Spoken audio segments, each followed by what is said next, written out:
What's up, everybody? Thank you for stopping by. I am BH the Uncivilized, and this is going to be an analysis on the film Pulp Fiction by Quentin Tarantino. Now, this will contain spoilers, so if you haven't seen this already, then you may wish to do that first and then come back to this video afterwards and let me know what you think then. In fact, if you haven't seen it, you might want to check out my non-spoiler review to give you an idea as to whether this is something you'd want to spend some time on or not.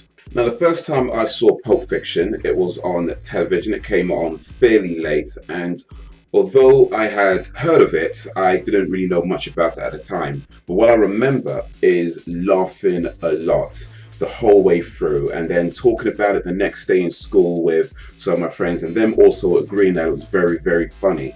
And in subsequent years, talking about it to other people and all agreeing that it is very, very, very funny. But here's the issue. None of the things that happen in the film are actually funny. It's a crime drama. It involves drug use, illegal drug use, fighting, stealing, bribery, rape, gangsters, killing, yet we laugh at it. Now, this is very deliberate in the way that it's shot. It's what's called a black comedy, where humor is derived from terrible situations.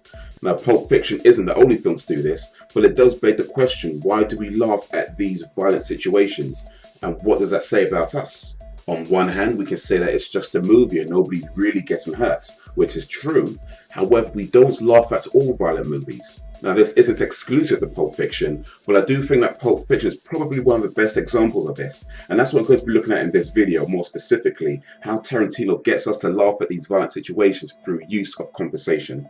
Now, if we look at some of the key scenes in the film, we have Vince and Jules being sent to Brett's apartment to retrieve a briefcase after a business deal with Marcellus Wallace goes bad. Vince buys heroin from Lance, takes Mia out on not a date, and then she overdoses and he saves her from that. Butch doesn't throw the fight, he double crosses Wallace, and then the following scenes from that.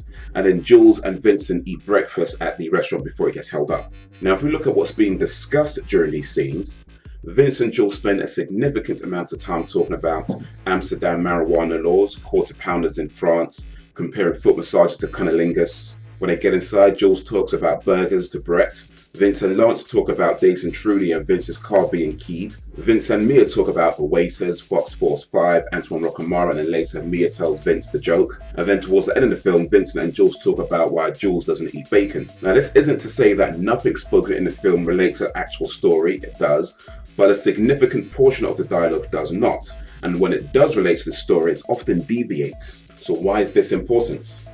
It humanizes the characters. We no longer see them as violent gangsters, but just as regular people. They talk about the same sorts of things that we might talk about with our comrades. Experiences abroad, gossip in the workplace.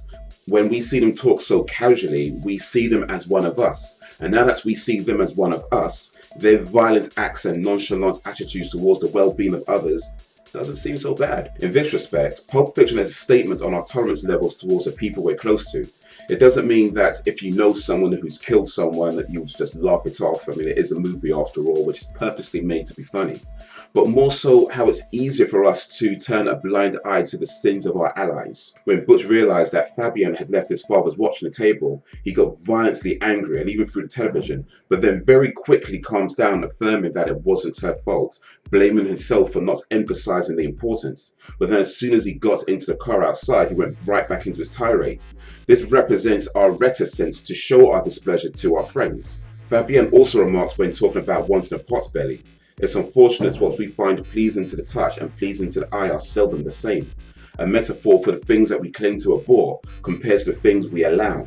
Also, when we look at the film in chronological order, we see that characters who have arguments or show clear signs of displeasure to another character separate. Lance and Vince have an argument about Mia Wallace's overdose. After that scene, Lance is no longer in the movie. Vince and Mia never argue, and we see them together in Wallace's office when Paul tells him that Butch didn't throw the fight. Butch and Vince share the moments of animosity, and then later Butch kills Vince. And then Jules and Vince get into a big argument about shooting Marvin in the face, Vince's attitude, whether or not what happened was a miracle, and then we know they go their separate ways.